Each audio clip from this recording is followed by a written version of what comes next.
നമസ്കാരം. നിങ്ങളുടെ ശമ്പളം അക്കൗണ്ടിൽ വന്ന് കുറച്ച് ദിവസം കഴിയുമ്പോഴേക്കും അത് എങ്ങോട്ട് പോയിന്ന് ഓർത്ത് എപ്പോഴെങ്കിലും ടെൻഷൻ അടിച്ചിട്ടുണ്ടോ? ആ ഒരു സാമ്പത്തിക സമ്മർദ്ദമൊക്കെ മാറ്റി നമ്മുടെ പണത്തിന്റെ കാര്യത്തിൽ ഒരു ഫുൾ കൺട്രോൾ കൊണ്ടുവരാനുള്ള ഒരു കംപ്ലീറ്റ് സിസ്റ്റമാണ് നമ്മളിന്ന് നോക്കാൻ പോകുന്നത്. എന്റെ പണം എങ്ങോട്ടാ പോകുന്നതെന്ന് എനിക്കൊരു ഐഡിയയില്ല. ബാങ്കിലേക്ക് വരുന്നതറിയാം, പക്ഷെ അത് കഴിഞ്ഞ് പിന്നെ മൊത്തത്തിലൊരു പുകമറയാണ്. ഇത് കേൾക്കുമ്പോ നിങ്ങൾക്കും ഇങ്ങനെ തോന്നിയിട്ടുണ്ടല്ലേ? സത്യം പറഞ്ഞാല് എല്ലാ മാസവും സാലറി കിട്ടി കുറച്ച് കഴിയുമ്പോൾ ഇത് എങ്ങോട്ടാ പോയതെന്നറിയാതെ ഒരു കൺഫ്യൂഷനും ചിലപ്പോൾ ഒരു കുറ്റബോധമൊക്കെ നമുക്കെല്ലാവർക്കും തോന്നാറുണ്ട്. പക്ഷെ പേടിക്കണ്ട, ഇതിനൊരു കിടിലൻ പരിഹാരമുണ്ട്. അപ്പോ നമ്മുടെ ഈ ഫിനാൻഷ്യൽ വീട് പണിയാനായിട്ട് നമ്മൾ 6 കാര്യങ്ങളാണ് നോക്കുന്നത്.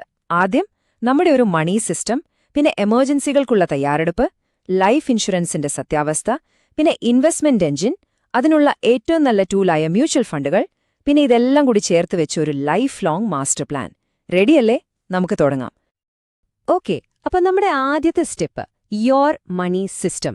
അതായത് നമ്മുടെ കാശ് വരുന്നതും പോകുന്നതും ഒന്ന് കൺട്രോളിലാക്കുക. സത്യം പറഞ്ഞാല് മിക്ക ഫിനാൻഷ്യൽ പ്ലാനിങ്ങുകളും പാളിപ്പോകുന്നത് ഈ ഒരു ക്യാഷ് ഫ്ലോ സിസ്റ്റം ശരിയല്ലാത്തതുകൊണ്ടാണ്. പക്ഷെ എല്ലാ ദിവസവും ഓരോ ചായ കുടിച്ചതും എഴുതി വെക്കുന്ന ആ ബോറൻ ബഡ്ജറ്റിംഗ് പരിപാടി ഒന്നും നമുക്ക് വേണ്ട. അതിലും എത്രയോ സിമ്പിളായ ഒരു വഴിയാണ് നമ്മൾ നോക്കുന്നത്. അപ്പോ എന്താണ് ശരിക്കുള്ള പ്രശ്നം? ദേ ഇതാണ്.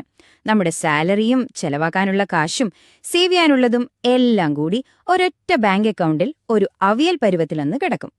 പിന്നെ ഇതിൽ ഏതാണ് ചെലവാക്കാനുള്ളത്, ഏതാണ് മാറ്റിവെക്കേണ്ടത് എന്നൊന്നും ഒരു പിടിയും കിട്ടില്ല.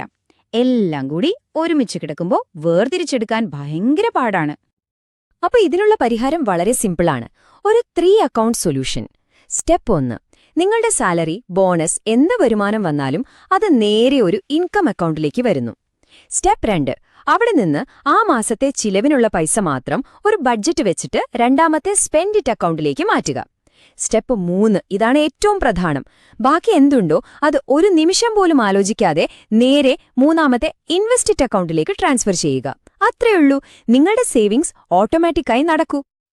പിന്നെ ഇതിലൊരു ചെറിയ സൈക്കോളജിക്കൽ ട്രിക്ക് കൂടിയുണ്ട്. നിങ്ങളുടെ ഈ അക്കൗണ്ടുകൾക്ക് ഓരോ പേരിടുക. ഒന്ന് ആലോചിച്ചു നോക്കിയേ, നമ്മൾ ചിക്കു എന്നോ മറ്റോ ഓമന പേരിട്ട് വളർത്തുന്ന ഒരു കോഴിയെ നമുക്ക് കറിവെച്ച് കഴിക്കാൻ തോന്നുമോ? ഇല്ലല്ലോ.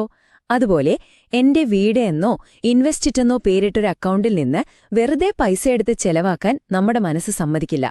ഇതിനെയാണ് മെന്റൽ അക്കൗണ്ടിംഗ് എന്ന് പറയുന്നത്. ആ പേര് കാണുമ്പോഴേ നമ്മുടെ ബ്രെയിൻ പറയും, ഇത് അതിനുള്ള കാശല്ലാന്ന്. ശരി, അപ്പൊ നമ്മുടെ ക്യാഷ് ഫ്ലോ സിസ്റ്റം സെറ്റായി. ഇനി നമുക്ക് അടുത്ത പടിയിലേക്ക് കിടക്കാം. അതായത് ഒരു സേഫ്റ്റി നെറ്റ് ഉണ്ടാക്കുക. ജീവിതത്തിൽ എപ്പോ വേണമെങ്കിലും എന്തു വേണമെങ്കിലും സംഭവിക്കാമല്ലോ, അല്ലേ? അങ്ങനെയുള്ള അപ്രതീക്ഷിത സാഹചര്യങ്ങളെ നേരിടാനുള്ള നമ്മുടെ ഫിനാൻഷ്യൽ സീറ്റ് ബെൽറ്റാണ് നമ്മൾ ഇനി ഇടാൻ പോകുന്നത്. ഈ ഒരു സുരക്ഷയുണ്ടെങ്കിലേ നമുക്ക് ധൈര്യമായിട്ട് ഇൻവെസ്റ്റ്മെന്റിനെക്കുറിച്ചൊക്കെ ചിന്തിക്കാൻ പറ്റൂ. അപ്പോ എന്താണ് ഈ എമർജൻസി ഫണ്ട്? അതിന്റെ പേര് പോലെ തന്നെ ഒരു അടിയന്തര സാഹചര്യത്തിൽ ഉപയോഗിക്കാൻ വേണ്ടി മാത്രമുള്ളൊരു ഫണ്ടാണ്. പെട്ടെന്നൊരു ജോലി പോയാലോ അല്ലെങ്കിൽ ഇൻഷുറൻസിൽ കവർ ചെയ്യാത്തൊരു മെഡിക്കൽ എക്സ്പെൻസ് വന്നാലോ അങ്ങനെയുള്ള കാര്യങ്ങൾക്ക് മാത്രം. ഒരു കാറിലെ സീറ്റ് ബെൽറ്റ് പോലെ തന്നെ. ഒരു അപകടമുണ്ടാകുന്നത് അത് തടയില്ല, പക്ഷേ അപകടമുണ്ടായാലുള്ള ആഘാതം അതൊരുപാട് കുറയ്ക്കും. ഓക്കെ, അപ്പൊ അടുത്ത പ്രധാനപ്പെട്ട ചോദ്യം ഇതാണ്: ഈ എമർജൻസി ഫണ്ടിൽ എത്ര രൂപ വേണം? ഇതിന് ചില പൊതുവായ കണക്കുകളുണ്ട്. നിങ്ങളുടെ കുടുംബ സാഹചര്യം അനുസരിച്ച് ഇതിൽ മാറ്റം വരും. ഇപ്പോ ഭാര്യാഭർത്താക്കന്മാർ രണ്ടുപേരും ജോലി ചെയ്യുന്നു, കുട്ടികളുമില്ലെങ്കിൽ ഒരു 3 മാസത്തെ വീട്ടുചെലവ് മതിയാകും. അതല്ല, ഒരു സാധാരണ കുടുംബമാണെങ്കിൽ ഒരു 6 മാസത്തെ ചെലവിനുള്ള തുക കരുതുന്നതാണ് സേഫ്. ഇനി വരുമാനം ഒരാൾക്ക് മാത്രം പക്ഷെ ആശ്രയിക്കുന്നവർ ഒരുപാടുണ്ടെങ്കിൽ 1 വർഷത്തെ, അതായത് 12 മാസത്തെ ചെലവെങ്കിലും എമർജൻസി ഫണ്ടായിട്ട് മാറ്റിവെക്കണം. ഈ എമർജൻസി ഫണ്ട് മാത്രം പോരാ, നമ്മുടെ അടുത്ത ഏറ്റവും പ്രധാനപ്പെട്ട സേഫ്റ്റി ലെയർ ഹെൽത്ത് ഇൻഷുറൻസ് ആണ്. സത്യം പറഞ്ഞാല് നമ്മൾ പെട്ടെന്ന് മരിച്ചു പോകുന്നതിനേക്കാൾ എത്രയോ ഇരട്ടി സാധ്യതയുണ്ട് എന്തെങ്കിലും ഒരു അസുഖം വന്ന് ഹോസ്പിറ്റലിൽ അഡ്മിറ്റ് ആവാൻ, അല്ലേ? ഒരു ഹെൽത്ത് ഇൻഷുറൻസ് പോളിസി എടുക്കുമ്പോൾ അതിലെ ചില വാക്കുകൾ നമ്മളെ കൺഫ്യൂഷനാക്കും. പക്ഷെ ഈ 4 കാര്യങ്ങൾ പ്രത്യേകം ശ്രദ്ധിച്ചാൽ മതി. 1, കോപേ. അതായത് ഹോസ്പിറ്റൽ ബില്ലിന്റെ 1% നമ്മൾ കയ്യിൽ നിന്ന് കൊടുക്കണം. അങ്ങനത്തെ ക്ലോസുള്ള പോളിസി ഒഴിവാക്കുന്നതാണ് നല്ലത്. 2, സബ് ലിമിറ്റ്സ്. അതായത് റൂം വാടകയ്ക്ക് ഒരു ദിവസം ഇത്ര രൂപയെ കിട്ടൂ എന്നൊക്കെയുള്ള ലിമിറ്റുകൾ. അതും ഇല്ലാത്ത പോളിസി നോക്കുക. 3, നിങ്ങൾക്ക് ഓൾറെഡിയുള്ള അസുഖങ്ങൾക്ക് എത്ര നാൾ കഴിഞ്ഞാണ് കവറേജ് കിട്ടിത്തുടങ്ങുക എന്ന് കൃത്യമായി ചോദിച്ചറിയണം. 4, വെയിറ്റിംഗ് പീരിയഡ്. അതായത് പോളിസി എടുത്ത ഉടനെ ആദ്യത്തെ 1-2 മാസം ചിലപ്പോൾ ക്ലെയിം കിട്ടില്ല. ഈ 4 കാര്യങ്ങൾ ഓർത്തുവെച്ചാൽ മതി.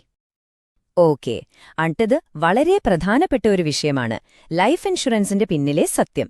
പലപ്പോഴും ഇൻഷുറൻസ് നമുക്ക് വിൽക്കുന്നത് ടാക്സ് ലാഭിക്കാനും ഇൻവെസ്റ്റ്മെന്റിനും റിട്ടയർമെന്റിനുമൊക്കെ വേണ്ടിയാണെന്ന് പറഞ്ഞിട്ടാണ്. പക്ഷേ അതൊക്കെ തെറ്റായ കാരണങ്ങളാണ്. ലൈഫ് ഇൻഷുറൻസിന്റെ യഥാർത്ഥ ഉദ്ദേശം എന്താണെന്ന് നമ്മൾ കൃത്യമായി മനസ്സിലാക്കണം.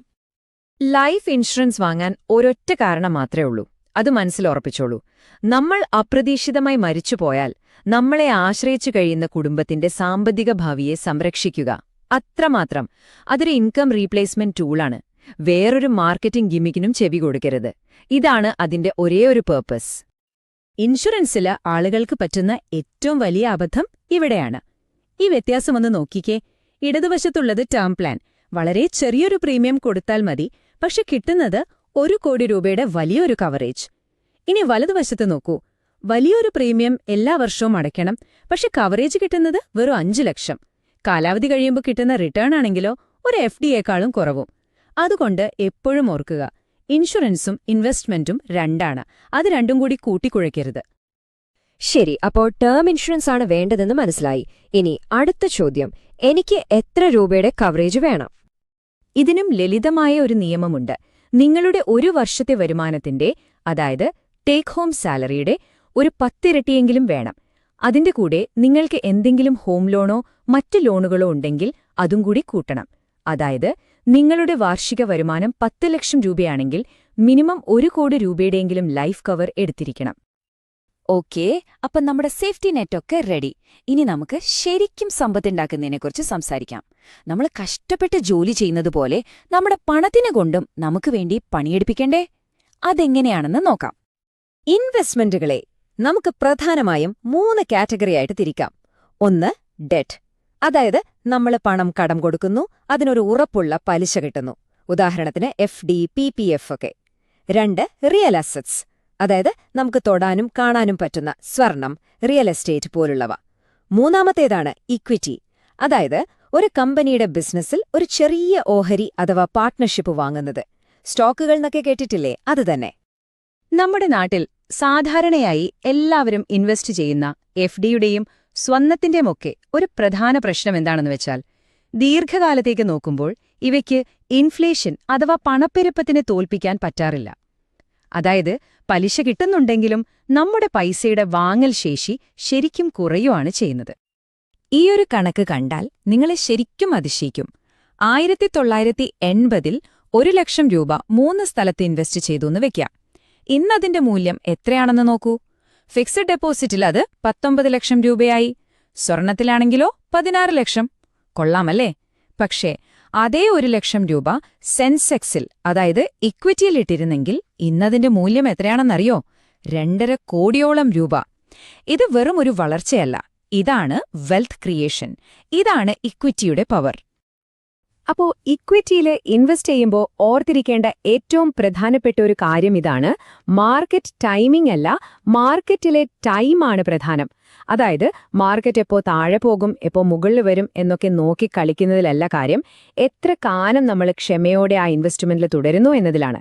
ആ ക്ഷമയുണ്ടെങ്കിലേ ഈ ചെറിയ കയറ്റിറക്കങ്ങളൊക്കെ മാറി അവസാനം നല്ലൊരു വളർച്ച കിട്ടും. ശരി, ഇക്വിറ്റിയുടെ പവറൊക്കെ കൊള്ളാം. പക്ഷെ നമ്മളെപ്പോലുള്ള സാധാരണക്കാരന് ഇതിലെങ്ങനെ ഇൻവെസ്റ്റ് ചെയ്യാൻ പറ്റും? അതിനുള്ള ഏറ്റവും ലളിതവും ഏറ്റവും സേഫുമായ വഴിയാണ് മ്യൂച്വൽ ഫണ്ടുകൾ.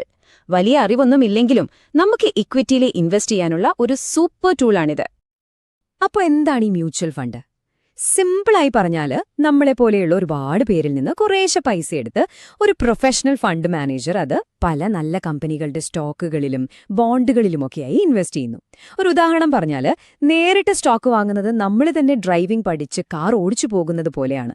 എന്നാൽ മ്യൂച്വൽ ഫണ്ട് എന്ന് പറയുന്നത് നമ്മളൊരു ട്രെയിനിൽ ടിക്കറ്റ് എടുത്ത് കയറുന്നത് പോലെയാണ്. ബാക്കി കാര്യങ്ങളൊക്കെ എക്സ്പീരിയൻസ് ഉള്ള ഡ്രൈവർ നോക്കിക്കോളും. മ്യൂച്വൽ ഫണ്ടിൽ സാധാരണ കേൾക്കുന്ന കുറച്ച് വാക്കുകളുണ്ട്. പേടിക്കൊന്നും വേണ്ട. NAV, അതായത് നെറ്റ് അസറ്റ് വാല്യൂ. ഇത് ഫണ്ടിന്റെ ഒരു യൂണിറ്റിന്റെ വിലയാണ്. SIP, അതായത് സിസ്റ്റമാറ്റിക് ഇൻവെസ്റ്റ്മെന്റ് പ്ലാൻ. എല്ലാ മാസവും ഒരു നിശ്ചിത തുക ഇൻവെസ്റ്റ് ചെയ്യുന്ന രീതി. പിന്നെ 2 തരം ഫണ്ടുകളുണ്ട്: മാർക്കറ്റിനെ തോൽപ്പിക്കാൻ ശ്രമിക്കുന്ന ആക്റ്റീവ് ഫണ്ടുകളും സെൻസെക്സ് പോലെ ഒരു ഇൻഡെക്സിനെ കോപ്പിയടിക്കുന്ന പാസീവ് ഫണ്ടുകളും. അപ്പോൾ ആക്റ്റീവും പാസീവും തമ്മിലുള്ള വ്യത്യാസം എന്താണ്? ആക്റ്റീവ് ഫണ്ടുകളുടെ ലക്ഷ്യം മാർക്കറ്റിനേക്കാൾ കൂടുതൽ റിട്ടേൺ ഉണ്ടാക്കുക എന്നതാണ്. അതിനുവേണ്ടി ഒരു ഫണ്ട് മാനേജർ ഉണ്ടാകും. അതുകൊണ്ട് അതിന്റെ ചെലവും കുറച്ച് കൂടുതലായിരിക്കും. പാസീവ് ഫണ്ടുകളാണെങ്കിൽ മാർക്കറ്റിന് കിട്ടുന്ന അതേ റിട്ടേൺ കിട്ടിയാൽ മതി എന്ന രീതിയാണ്. അതുകൊണ്ട് അതിന്റെ ചെലവ് വളരെ വളരെ കുറവായിരിക്കും. അവിടെ ഫണ്ട് മാനേജറുടെ റിസ്ക് ഇല്ല, മാർക്കറ്റിന്റെ റിസ്ക് മാത്രമേ ഉള്ളൂ. ശരി, നമ്മളിപ്പോൾ അവസാന ഘട്ടത്തിലേക്ക് എത്തിയിരിക്കുകയാണ്. ഇതുവരെ പറഞ്ഞ കാര്യങ്ങളെല്ലാം ഒരുമിച്ച് ചേർത്ത് നമ്മുടെ ജീവിതകാലം മുഴുവൻ ഉപയോഗിക്കാൻ പറ്റുന്ന ഒരു മാസ്റ്റർ പ്ലാൻ ഉണ്ടാക്കാൻ പോവുകയാണ്. നമുക്കിതിനെ മണി ബോക്സ് എന്ന് വിളിക്കാം. ദേ, ഇതാണ് നമ്മുടെ മണി ബോക്സ് ബ്ലൂ പ്രിന്റ്. വളരെ സിമ്പിളാണ്. നിങ്ങളുടെ ഓരോ സാമ്പത്തിക ലക്ഷ്യവും എത്ര ദൂരെയാണ് എന്നതിനെ ആശ്രയിച്ചിരിക്കും നിങ്ങൾ എവിടെ ഇൻവെസ്റ്റ് ചെയ്യേണ്ടതെന്ന്. ഒരു വർഷത്തിനുള്ളിൽ വേണ്ട എമർജൻസി ഫണ്ട് പോലുള്ള കാര്യങ്ങൾക്ക് FDO അല്ലെങ്കിൽ ഷോർട്ട് ടേം ഡെറ്റ് ഫണ്ടുകളോ മതി. അതേസമയം 7 വർഷത്തിൽ കൂടുതൽ സമയമുള്ള റിട്ടയർമെന്റ്, കുട്ടികളുടെ വിദ്യാഭ്യാസം പോലുള്ള വലിയ കാര്യങ്ങൾക്ക് തീർച്ചയായും ഇക്വിറ്റി ഫണ്ടുകളാണ് നല്ലത്. നിങ്ങൾക്ക് ഈ ടേബിൾ ഒന്ന് പോസ് ചെയ്ത് ഡീറ്റെയിൽഡായി നോക്കാവുന്നതാണ്. നമ്മളിൽ മിക്കവരുടെയും ഏറ്റവും വലിയൊരു സാമ്പത്തിക ലക്ഷ്യം റിട്ടയർമെന്റ് ആയിരിക്കും, അല്ലേ? അപ്പോ അതിന് എത്ര രൂപ വേണം? ഒരു സിമ്പിൾ കണക്ക് പറയാം. നിങ്ങൾ റിട്ടയർ ആവുമ്പോൾ നിങ്ങളുടെ ഒരു വർഷത്തെ ചെലവ് എത്രയാണോ അതിന്റെ ഏകദേശം 25 മുതൽ 30 ഇരട്ടി വരെ ഒരു തുക നിങ്ങളുടെ കയ്യിൽ വേണം. അതെ, അതൊരു വലിയ സംഖ്യയാണ്. പക്ഷെ നേരത്തെ പ്ലാൻ ചെയ്താൽ നമുക്കവിടെ എത്താം. എല്ലാം സെറ്റായി എന്ന് കരുതിയിരിക്കരുത്. 2 അവസാന കാര്യങ്ങൾ കൂടിയും മറക്കരുത്. 1 വർഷത്തിൽ ഒരിക്കലെങ്കിലും നിങ്ങളുടെ ഇൻവെസ്റ്റ്മെന്റുകൾ ഒന്നെടുത്തു നോക്കി റീബാലൻസ് ചെയ്യണം. അതായത് നമ്മുടെ പ്ലാൻ അനുസരിച്ചുള്ള ശരിയായ അനുപാതത്തിലാണോ കാര്യങ്ങൾ പോകുന്നതെന്ന് ഉറപ്പുവരുത്തുക. 2 തീർച്ചയായും ഒരു വിൽപത്രം തയ്യാറാക്കുക. നമ്മുടെ കാലശേഷം നമ്മുടെ സമ്പാദ്യം ആർക്ക് എങ്ങനെ പോകണമെന്ന് തീരുമാനിക്കാൻ നോമിനേഷൻ മാത്രം മതിയാവില്ല. അപ്പോ നിങ്ങളുടെ നല്ലൊരു സാമ്പത്തിക ഭാവിക്കുള്ള അടിത്തറയിടാൻ ഇന്ന് തന്നെ തുടങ്ങാം. അത് പടുത്തുയർത്താൻ നിങ്ങൾ തയ്യാറാണോ? നമ്മൾ ഇന്ന് സംസാരിച്ച ഈ ആശയങ്ങളെല്ലാം മോണിക്ക ഹാലൻ എഴുതിയ ലെറ്റ്സ് ടോക്ക് മണി എന്ന ബുക്കിനെ അടിസ്ഥാനമാക്കിയുള്ളതാണ്. ഈ വിഷയത്തെക്കുറിച്ച് കൂടുതൽ ആഴത്തിലറിയാൻ താൽപ്പര്യമുണ്ടെങ്കിൽ ഈ ബുക്ക് വാങ്ങാനുള്ളൊരു ലിങ്ക് താഴെ ഡിസ്ക്രിപ്ഷനിൽ കൊടുത്തിട്ടുണ്ട്.